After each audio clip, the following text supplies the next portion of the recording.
പശ്ചിമ ബംഗാൾ മുഖ്യമന്ത്രിയും തൃണമൂൽ കോൺഗ്രസ് മേധാവിയുമായ മമതാ ബാനർജി സംസ്ഥാനത്ത് നിലനിന്നുകൊണ്ടിരുന്ന വോട്ടർ പട്ടികകളുടെ പ്രത്യേക തീവ്ര പരിഷ്കരണം സംബന്ധിച്ച തിരഞ്ഞെടുപ്പ് കമ്മീഷനെതിരെ ഇന്ത്യൻ സുപ്രീം കോടതിയെ സമീപിച്ചതിനാണ് ഇപ്പോൾ കോടതിയുടെ ഇടപെടൽ. കേസിൽ ഇന്ത്യൻ തിരഞ്ഞെടുപ്പ് കമ്മീഷനെയും പശ്ചിമ ബംഗാൾ മുഖ്യ തിരഞ്ഞെടുപ്പ് ഓഫീസറെയും കക്ഷി ചേർത്ത് ബാനർജി ഒരു റിട്ട് ഹർജി ഫയൽ ചെയ്യുകയായിരുന്നു.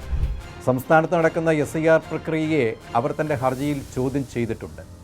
ജനുവരി 28-നായിരുന്നു ഹർജി സമർപ്പിച്ചത്. BJP SIR എന്ന ബ്രഹ്മാസ്ത്രം ഉപയോഗിച്ച് 1,30,00,000 പേരെ ബംഗാളിൽ നിന്നും പുറത്താക്കി തങ്ങളുടെ വഴി തെളിയിക്കാനായി മുന്നിട്ടിറങ്ങുമ്പോഴാണ് പരസ്യമായി മമതാ ബാനർജി മോദിക്കെതിരെയും തെരഞ്ഞെടുപ്പ് കമ്മീഷനെതിരെയും യുദ്ധം പ്രഖ്യാപിക്കുന്നത്. മോദിയെയും തെരഞ്ഞെടുപ്പ് കമ്മീഷനെയും വെല്ലുവിളിച്ച് കടുത്ത ആക്രമണമാണ് വാക്കാൽ അവർ അഴിച്ചുവിട്ടത്. അതിന് മറുപടിയായി തൃണമൂൽ കോൺഗ്രസിൻ്റെ സുപ്രധാനമായ തിരഞ്ഞെടുപ്പ് രേഖകൾ കണ്ടുകെട്ടാൻ ഓടിയെടുത്ത EDയെ ബംഗാൾ സിംഹം ഒറ്റ ഗർജനം കൊണ്ട് തടുക്കുന്നതും നമ്മൾ കണ്ടു. തൻ്റെ പാർട്ടിയുടെ ഓഫീസിൽ നിന്നും EDയുടെ മൂക്കിൻ മുനമ്പിൽ തൊട്ട് അവർ ഫയലുകൾ കയ്യിലെടുത്ത് ആക്രോശിച്ചു. തടുക്കാമെങ്കിൽ തടുത്തു. ഇത് തൃണമൂൽ കോൺഗ്രസിൻ്റെ സുപ്രധാന ഫയലുകളാണ്, ഇത് ഞാൻ കൊണ്ടുപോകുന്നു എന്നാണ് അവർ പറഞ്ഞത്.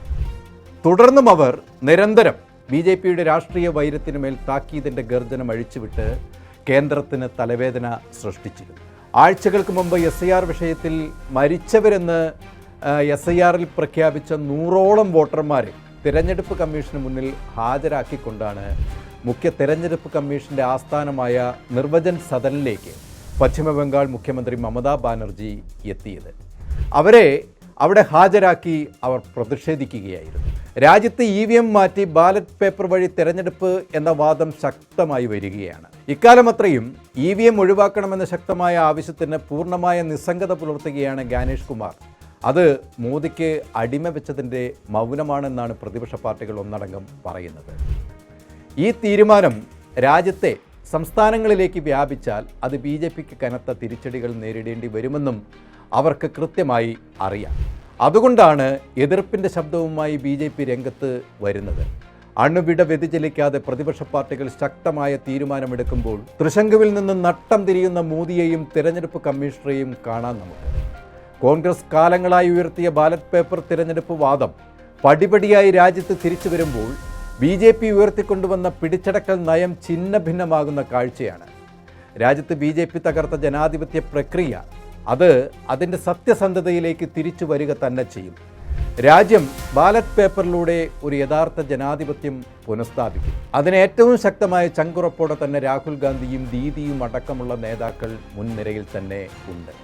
മോദിയും സംഘവും രാജ്യത്ത് നടപ്പിലാക്കിയ വോട്ട് കൊള്ളയും SIRഉം വോട്ടർ പട്ടിക ക്രമക്കേടും അടക്കമുള്ള അതീവ ഗുരുതരമായ അഴിമതികളിൽ മുങ്ങിക്കുളിച്ച് അഭിരമിക്കുമ്പോൾ സുപ്രീം കോടതി അതിന് തടയിടാനുള്ള എല്ലാ നീക്കങ്ങളും ആരംഭിച്ചു കഴിഞ്ഞു എന്നാണ് പുറത്തുവരുന്ന വാർത്തകൾ. അതിനനുകൂലമായ നീക്കമാണ് മമതാ ബാനർജിയുടെ ഹർജിക്ക് കിട്ടിയ മറുപടി. ഏതായാലും മമതാ ബാനർജി ഉയർത്തിക്കൊണ്ടുവന്ന SIR വാദത്തിൽ കോടതി ഇടപെട്ടതോടെ തൽക്കാലം മമതയ്ക്ക് ആശ്വസിക്കാം. SIRൽ ഉയർത്തുന്ന വാദങ്ങളിൽ പുനഃപരിശോധനാ നടപടിക്രമങ്ങൾ നിശ്ചയിച്ച പ്രകാരം നടക്കണമെന്നും ജസ്റ്റിസുമാരായ ജോയി മല്ല ബാങ്ചി, NV അഞ്ചരിയ തുടങ്ങിയ ബെഞ്ച് ഊന്നിപ്പറഞ്ഞു.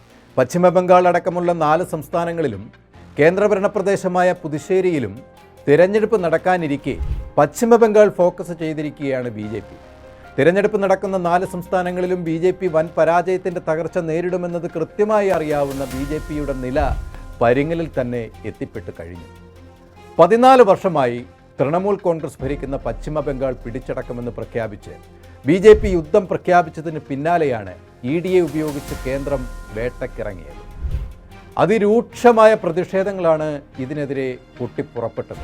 ഇത് ജനാധിപത്യത്തിൻ്റെ മരണത്തെയാണ് കാണിക്കുന്നതെന്നാണ് മമതാ ബാനർജി അവിടെ പറഞ്ഞത്. എന്തായാലും ഒരു മുഖ്യമന്ത്രി ചരിത്രത്തിൽ ആദ്യമായി വക്കീൽ കോട്ടണിഞ്ഞ് നടത്തിയ പോരാട്ടത്തിനിപ്പോൾ പച്ചക്കൊടി ലഭിച്ചു എന്ന് വേണം കരുതാൻ. SIR ആയുധമാക്കി മോദിക്ക് ഇനി ബംഗാൾ പിടിക്കാൻ കഴിയുമോ? ചീറ്റപ്പുലിയുടെ വീറോടെ മമത അവിടെയുണ്ട്. ബംഗാളിൻ്റെ 4 ദിക്കിലും അവരുടെ റഡാർ കണ്ണുകളുടെ നിരീക്ഷണത്തിലാണ്. ഒരു വർഗീയ ശക്തിയെയും ബംഗാളിലെ പാടങ്ങളിൽ കാലുകുത്തിക്കില്ല എന്ന ദൃഢപ്രതിജ്ഞയോടെ മോദി ഏത് ഗിമ്മിക്ക് കൊണ്ടുവന്നാലും ബംഗാളിലെ ജനത അതിന് മറുപടി പറയുമെന്നും മമത തിരിച്ചടിച്ചുകൊണ്ട് ബംഗാളിൽ പറയുകയാണ്. മോദിയുടെ ഏത് തന്നിഷ്ടപ്രകാരമുള്ള കടന്നുകയറ്റവും ബംഗാളിൽ നടത്താൻ ഒരു കാരണവശാലും മമതാ ബാനർജി അനുവദിക്കില്ല എന്ന ദൃഢപ്രതിജ്ഞ അവിടെ എടുത്തുകൊണ്ട് മോദിയെ അതിർത്തിക്കപ്പുറം നിർത്തി മമത ഇവിടെ നിന്ന് വീണ്ടും വീണ്ടും വെല്ലുവിളിക്കുകയാണ് മോദിയെ.